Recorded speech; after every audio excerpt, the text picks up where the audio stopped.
Good morning. It's a great privilege to be with you on this gorgeous spring day. Some of you may have memorized, I wish I had, that wonderful E.E. Cummings poem about thank you God for most this amazing day and the true blue dream of sky. It's just there. I'm grateful to Alden for the invitation and to John and others of you here. I know this is an exciting, demanding, eventful time in your lives these next few weeks. And I did some homework on you.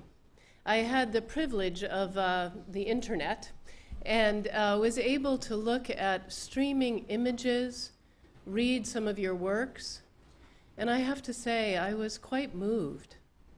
I was really struck by the things that you've been undertaking. Recently, your cleanup day in Lawrence, your day of silence, your trips to various places to learn of different cultures and peoples, your summer programs in science, your plays, your music, your incredible academic accomplishments, your athletic accomplishments and your teamwork on field and in courts. It's amazing. So I hope as you gather round the gifts of this year, as you think about them, take a moment to notice what it was that mattered to you. When I prayed and thought about coming here to be with you, I wondered what you first experienced when you came here, whether to work here or whether to be a student. What did you first experience and see? What welcomed you in?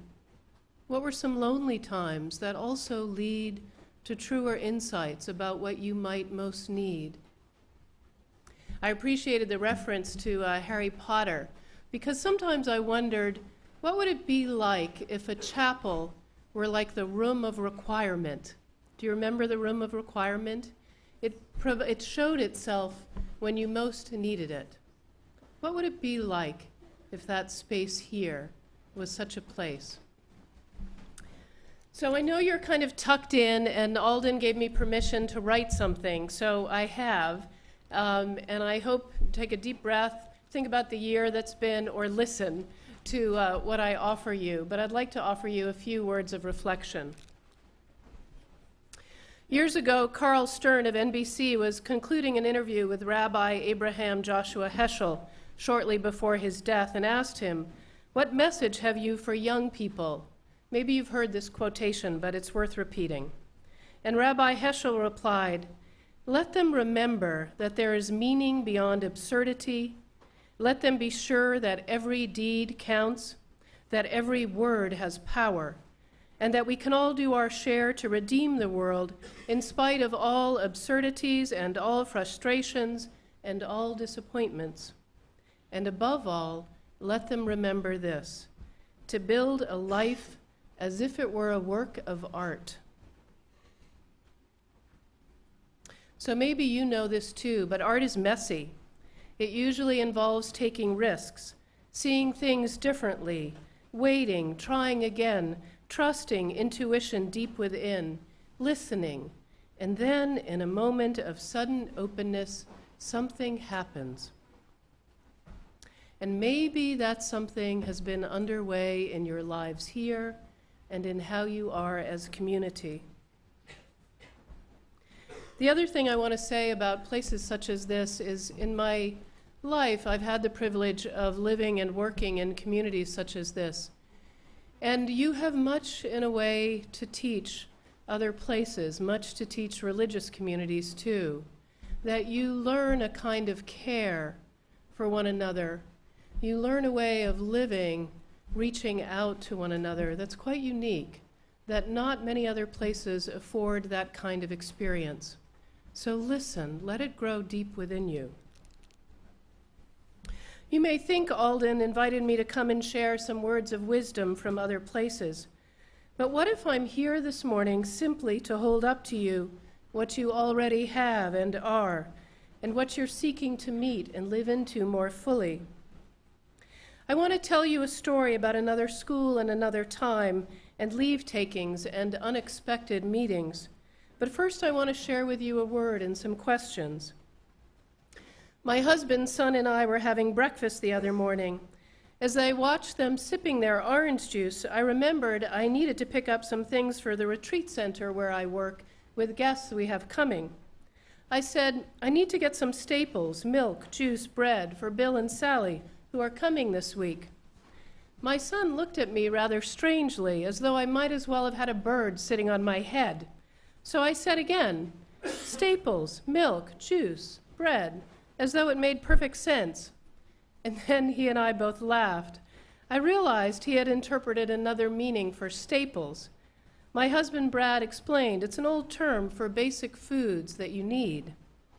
And then it occurred to me, that's what I had been wondering about as I prayed about you. Not did you need orange juice and milk, but what are the staples you need to nourish your lives, your spiritual lives, and community life together? How do you want to honor the sacred in the daily rhythms and schedules and practices of your life here and your life beyond here? When the school was founded, you may know this, but in addition to a dormitory and yes, a kitchen, the other two structures that were first built, considered to be important, were a library and a chapel. Today, the ways we access information, even from a library, have changed dramatically. So what are the ways you and I will seek to access the holy in a changing world? Your core values are an interesting pathway, I think. I learned that of all the core values of empathy, engagement, integrity, passion, confidence, and creativity, there were two values that were seen as preeminent. Do you know what they were? Curious. Do you know out of those two values what the two are seen as important? I'll tell you.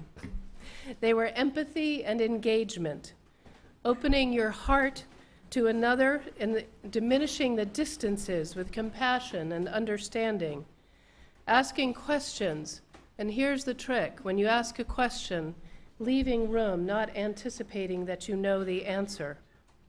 And then engagement, being moved, not simply a bystander in the place you find yourself, but an active participant and contributor to the place and moment in which you are on this planet.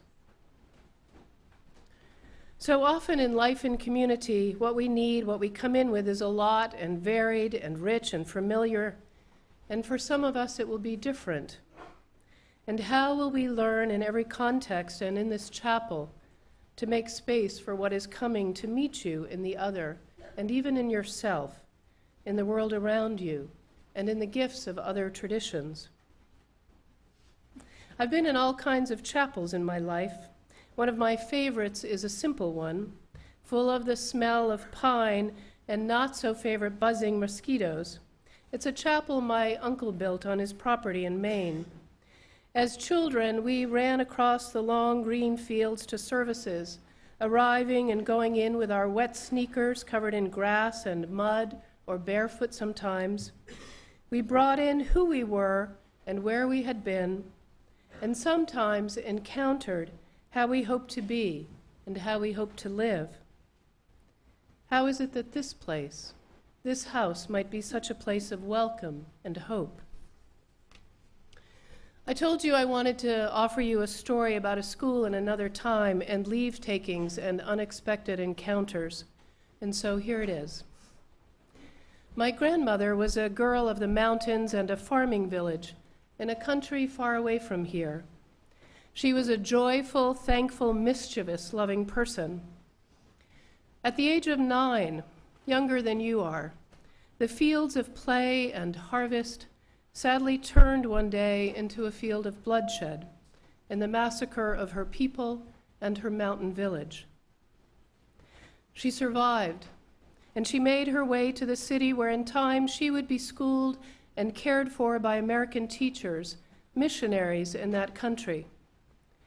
There were few years of settled life in that place, but in time the violence erupted again in the country, and those in the government took over the school for their own needs, and the children and teachers were forced to leave. The teachers found homes for most of the students, to serve as servants for families in the neighborhood.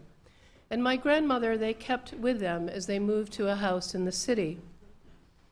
One day, as they were leaving their school for the last time, my grandmother approached the gate of the school. It all happened in a moment that could have been lost.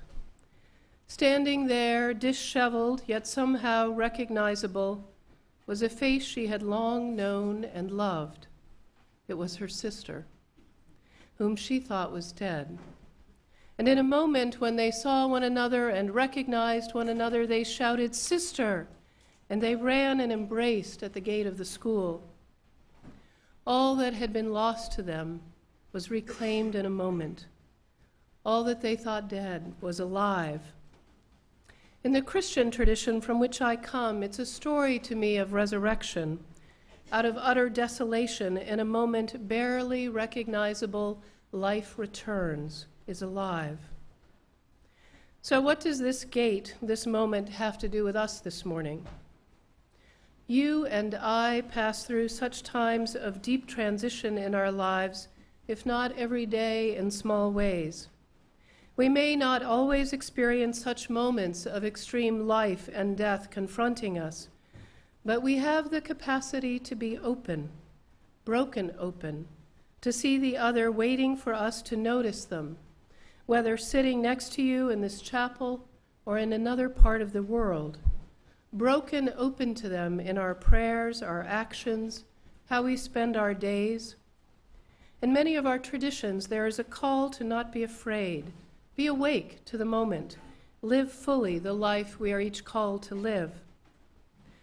Again, the Rabbi Abraham Heschel puts it this way: it takes three things to live a sense of significant being: God, a soul, and a moment. And these three are always here. So for some of you, as you near commencement time, some of you as you continue to welcome those who sit right next to you and those who will come next year, how will you see in them your brother and your sister?